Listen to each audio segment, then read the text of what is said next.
కాంగ్రెస్ ప్రభుత్వం చేస్తున్నదో అది మంచిదైతే కాదు. అంటే అల్టిమేట్గా చిత్తశుద్ధి ముఖ్యం. నిజంగా కాంగ్రెస్ ప్రభుత్వం చిత్తశుద్ధితో ముందుకొస్తే ఈ పార్టీకి పని అయిపోయి ఉండాలి. కానీ ఒకటే పార్టీ 5 గొంతులతో మాట్లాడుతుంది. ఒకరోజు ఏమంటది, మేము రాజ్యాంగ సవరణ ద్వారా సాధిస్తామని వాళ్ళే మాట్లాడతారు. ఇంకో రోజు పార్టీ పరంగా రిజర్వేషన్లు ఇస్తామని వాళ్ళే చెప్తారు. ఇంకొక రోజు ఆర్డినెన్స్ చేసినాం అయిపోయిందని ఇంకో రోజు వాళ్ళే చెప్తారు. 4వ రోజు రాహుల్ గాంధీ ప్రధానమంత్రి అయితేనే ఇది అయితే తప్ప లేకపోతే కాదని వాళ్ళే మాట్లాడతారు. మరి రాహుల్ గాంధీ ప్రధానమంత్రి కాకముందే వచ్చి జీవో ఎవడిమన్నాడు నిన్ను? రాహుల్ గాంధీ ప్రధానమంత్రి కాకనే పాయ్, నువ్వు ఢిల్లీలో మాట్లాడుతీవి, ధర్నా చేస్తేవి, దిగితే వీడికి వచ్చి బిల్లు లేదు ఏం లేదో జీవో ఇస్తేవి. ఇన్ని గొంతులతో మాట్లాడితే వాళ్ళ చిత్తశుద్ధిని మేము ప్రశ్నించకపోతే ఎట్లా? ఇన్ని గొంతులతో మాట్లాడేది వాళ్ళే, ఇప్పుడేదో మమ్మల్ని మళ్ళీ తెల్లారలేస్తే నిందించేది వాళ్ళే. మొన్న పొన్నం ప్రభాకర్ గారు, శ్రీహరి గారు ఇద్దరు బీఆర్ఎస్ బీజేపీ అడ్డం పడ్డది అంటాడు. మేము ఎక్కడ అడ్డం పడ్డామండి? కమలాకర్ గారు మద్దతు ఇవ్వలేదా? మాకు శ్రీనివాస్ యాదవ్ గారు మాట్లాడి మద్దతు ఇవ్వలేదా? పార్టీగా మేము ఓటు వేయలేదా? ఇష్టం వచ్చినట్టు నిందలేసి వాళ్ళు చేసేది వాళ్ళకి చిత్తశుద్ధి లేనిది వాళ్ళకి. ఉల్టా పార్లమెంట్లో జరగాల్సిన పని ఇక్కడ చేసి ఇవాళ నిందించే ప్రయత్నం చేస్తే మేము మా నాయకుడు ఆవేదనగా మాట్లాడినారు తప్ప ఇంకోటి కాదు. నారగోని గారు కానీ, శ్రీనివాస్ గౌడ్ గారు కానీ, కృష్ణయ్య గారు కానీ, మీతో ఒకటే రిక్వెస్టు, మీరు మంచి ప్రయత్నం చేస్తున్నారు, సంతోషం. మీ ప్రయత్నాలు ఫలించాలనే మేమందరం బ్రహ్మాండం కోరుకుంటా ఉన్నాం. మాకు ఎవరికి కూడా రెండో అభిప్రాయం లేదు. అయితే దయచేసి మీతో ప్రార్థన, ఇది కాంగ్రెస్ పార్టీ చేసేది చిత్తశుద్ధి లేని శివపూజ లాంటిది. వాళ్ళకైతే చిత్తశుద్ధి లేదు, రాదు. రేవంత్ రెడ్డి గారి నాయకత్వంలో మాత్రం బీసీలకు న్యాయం ఎన్నటికీ జరగదు. ఇది వాస్తవం. ఎవరు అవునన్నా కాదన్నా మీకు కూడా తెలుసు, మాకు కూడా తెలుసు. సరే, మీరు కెమెరాల ముంగట చెప్పలేకపోవచ్చు, మేము చెప్పగలుగుతాం, మేము చెప్తాం. అయితే మీతో ప్రార్థన ఏంది అంటే, మీ అందరితో కూడా, మీరు ఎట్లయితే ఇవాళ మమ్మల్ని వచ్చి కలిసి మా మద్దతు కూడగొట్టే ప్రయత్నం చేస్తున్నారో, ముమ్మాటికి శాసనసభలో ఎట్లయితే మద్దతు చెప్పినామో, 10 ఏళ్ళు ప్రభుత్వంలో ఉన్నప్పుడు కేసీఆర్ గారి నాయకత్వంలో ఎట్లయితే బలహీన వర్గాల సంక్షేమం కోసం చిత్తశుద్ధితో ప్రయత్నం చేసినామో, కాంగ్రెస్ పార్టీ యొక్క మెడలు వంచేదాకా, బలహీన వర్గాలకు వాళ్ళు ఇచ్చిన ప్రతి మాట నిలబెట్టుకునేదాకా 1,00,000 కోట్లు ఇస్తామని చెప్పినారు 5 ఏళ్లలో. 2 ఏళ్ళు అయిపోయింది, 12,000 కోట్లు దాటలేదు.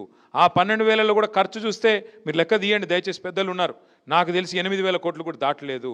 8,000 కోట్లు ఇప్పటికీ కూడా ఫీజు రీయింబర్స్మెంట్ బకాయిలు ఉన్నాయి. బలహీన వర్గాలకే సింహభాగం అందులో వస్తాయి.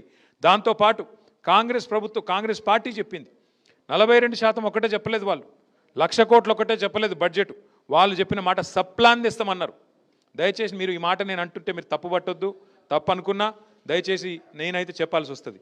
ఎందుకంటే ఇప్పుడు 42% రిజర్వేషన్ ఓన్లీ ఇక్కడ వాళ్ళు తెచ్చిన జీవో ఓన్లీ ఎలక్షన్ల కోసం తెచ్చినారు. ఏది? లోకల్ బాడీ ఎలక్షన్స్ కోసం.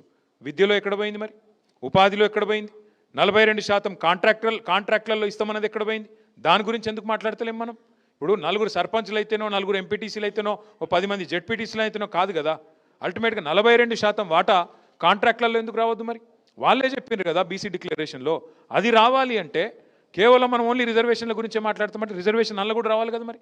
దయచేసి మీతో ప్రార్థన, దీన్ని విస్తరించి డిక్లరేషన్లో చెప్పిన ప్రతి మాట, 1,00,000 కోట్ల బడ్జెట్ అయితేనేమి, సబ్ ప్లాన్ అయితేనేమి, 42% వాటా ఇస్తామన్న మాట అయితేనేమి, వాళ్ళ చేతిలో ఉన్నాయేమో ఇయ్యరట, వాళ్ళ చేతుల్లోనే ఇస్తలేరు. అది మనం అడుగుతలేం.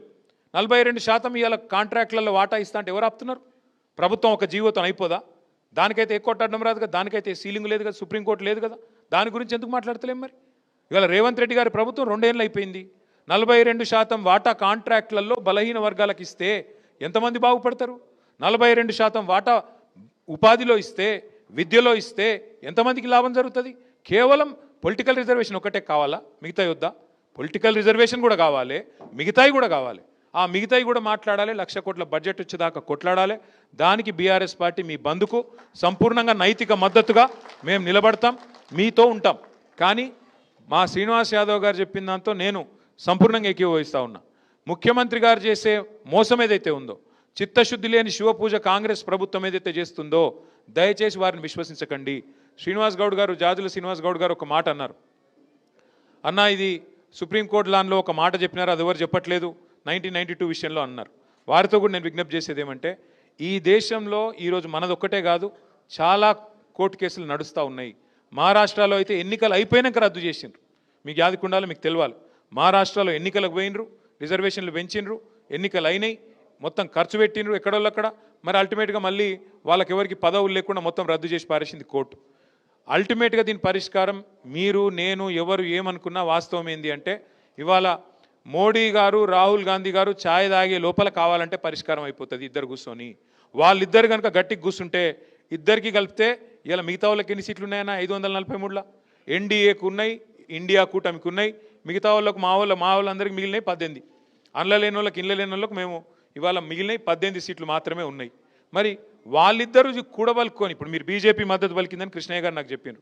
బీజేపీ మద్దతు పలికితే బీజేపీ కింద పార్లమెంట్లో బిల్లు పెడితే ఎవరు ఆపుతారన్న నాకు అర్థం కాదు. మేము ఓటేయమా, కాంగ్రెస్ ఓటు ఓటేయడా, ఎవడాపుతాడు? మద్దతు పలుకుడు అంటే ఇక్కడ కాదు కదా. ఒకసారి మోడీ గారి దగ్గర తీసుకోపోమని బీజేపీ వాళ్ళకి చెప్పరు, మేము కూడా వస్తాం. మోడీ గారి దగ్గర అపాయింట్మెంట్ ఇప్పిండ్రి, మేమందరం వస్తాం. మోడీ గారు ఒక్కసారి అనుకుంటే దెబ్బకే అయిపోతుంది. తెల్లారి బిల్లు పెట్టచ్చు, స్పెషల్ సెషన్ పెట్టచ్చు, బిల్లు పెట్టచ్చు, ఒడిసేపోతుంది. అంటే నేను అనేది ఏంటంటే ఇక్కడిక్కడ కొట్లాడుకున్నాడు, ఇక్కడ యుద్ధాలు చేసుడు, ఒకళ్ళ మీద ఒకళ్ళు మాటలు చేసుడు, పొన్నం ప్రభాకర్ మమ్మల్ని తిట్టుడు, మేము ఆయన తిట్టుడు, పొన్నం ప్రభాకర్ మళ్ళీ అడ్లూరు లక్ష్మణ్ తిట్టుడు మధ్యలో ఇవన్నీ ఎందుకు ఊకే? అల్టిమేట్గా ఏంటంటే రాహుల్ గాంధీ గారు మోడీ గారు వాళ్ళిద్దరికిన కరెక్ట్గా ఉంటే, వాళ్ళిద్దరికిన కరెక్ట్గా అనుకుంటే ఒక్కటే ఛాయ్ కప్పు ఛాయ్ తాగే లోపల ఒడిచిపోతుంది పని. దీనికి మనం చేయాల్సింది కార్యక్షేత్రం ఇక్కడ కాదు. ఇక్కడ బంద్ మీరు ప్రకటించారు, దానికి మా నైతిక మద్దతు ఇస్తాం, తప్పకుండా మీతో నిలబడతాం. కానీ అసలు కార్యక్షేత్రం ఢిల్లీ. ఆ ఢిల్లీలో ఒక జంతర్ మంతర్ ధర్నాతో కాదు. ఢిల్లీలో ఉండే పార్లమెంట్ సభ్యులు, మీరు కూడా పార్లమెంట్ సభ్యుడు కృష్ణయ్య గారు, మీరు బీజేపీలో ఉన్నారు. మరి మీరు మీ బీజేపీ నాయకత్వాన్ని మీరు కూడా ఒప్పియాలి, మోడీ గారిని ఒప్పియాలి, మోడీ గారిని అడగాలి. వారు ఓబీసీ స్వయంగా. మీరు ఇన్ని పోరాటాలు చేసిన పెద్దలు మీరు, దయచేసి మీతో ప్రార్థన, యుద్ధం చేయాల్సింది అక్కడ. మాకేమో ఇప్పుడు యుద్ధం చేద్దామంటే కూడా మాకు కత్తి ఇయ్యలే ప్రజలు. మాకు లోక్సభలో ఒక్క సీటు కూడా లేదు, ఒక్క ఓటు కూడా లేదు. కానీ రాజ్యసభలో 4 ఉన్నారు. 4 ఓట్లు మీకు మాటిస్తున్న కృష్ణన్న, బిల్లు పెడితే ఆ 4 ఓట్లు మొదటి ఓట్లు మేమే ఇస్తాం. పార్లమెంటులో జరగాల్సిన పనిని మనం ఇక్కడ పంచాయతీ స్థాయిలో, క్షేత్ర స్థాయిలో ఇక్కడ కొట్లాడితే ఎంత చేసినా కంఠశోషణ అవుతుంది. కేసీఆర్ గారి ప్రయత్నం కూడా తెలంగాణ కోసం ఎప్పుడు ఫలవంతమైంది కృష్ణన్న? ఆఖరికి మళ్ళీ పార్లమెంట్లో బిల్లు పాస్ అయితేనే 2014 ఫిబ్రవరిలో తెలంగాణ వచ్చింది. అట్లనే మన పోరాటం కూడా ఫలించాలి, మీ ఆలోచన కూడా సఫలం కావాలంటే కార్యక్షేత్రం అక్కడ. ఇది వాస్తవం. ఇవాళ రేవంత్ రెడ్డి చెప్తున్నాడు, ఆయన పక్క నుండి అడ్వకేట్ జనరల్ చెప్తున్నాడు, సుప్రీంకోర్టు లాయర్ ఒక ఆయన ఇటు చెప్తాడు, ఒక ఆయన అటు చెప్తాడు. శ్రీనివాస్ గౌడ్ సాబ్కి ఒక ఆయన ఏందో చెప్పిండు, ఇంకొక ఆయన పక్కకు పోయాడు, ఇంకో మాట చెప్తాడు ఆయన. ఇక లాయర్లు ఎసంటోల్లో మీకు తెలుసు. నేనేం అంటే లాయర్లు నేను అవమానిస్తలేను, దయచేసి మళ్ళీ వేరే పంచాయతీ పెట్టకూరి. నేను అనేది దయచేసి మేము మీతో పూర్తిగా ఈ పోరాటంలో శాసనసభలో నిలబడ్డం, రేపు నైతిక మద్దతు కూడా ప్రకటిస్తున్నాం. 18 నాడు మీ పోరాటం ఫలవంతం కావాలని కోరుకుంటున్నాం. కానీ అసలు పంచాయతీ, అసలు అది అంటారు చూడదేదో, ఆయన చిలుకలో ఉంటుంది ప్రాణం అంటారు, ఆ మాయల పకీర్ ప్రాణం చిలుకలో ఉన్నట్టు అసలు దీన్ని మొత్తం మర్మం ఎక్కడుందంటే పార్లమెంటులో, లోక్సభలో ఉన్నది. ఆ లోక్సభలో తెగాలంటే కృష్ణన్న మీరే బీజేపీలో ఉన్నారు, మీరే వారి తరఫున రాజ్యసభకు వచ్చిండ్రు, మోడీ గారు అపాయింట్మెంట్ ఇప్పిర్రి, మేము కూడా వస్తాం. అట్లాగే కాంగ్రెస్ వాళ్ళని కూడా కొంటపోదాం, అందరిని కొంటపోయి వాళ్ళని అక్కడిని ఇరికించి బిల్లు పెట్టిపి, స్పెషల్ సెషన్ పెట్టిపి, మా ఓట్లు వేస్తాం, మీకు అండగా నిలబడతాం.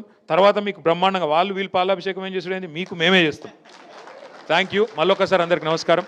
మాది జూబ్లీ హిల్స్ మీటింగ్ నడుస్తున్నది కృష్ణన్న, రివ్యూ మీటింగ్లు నడుస్తున్నాయి. దయచేసి మీరు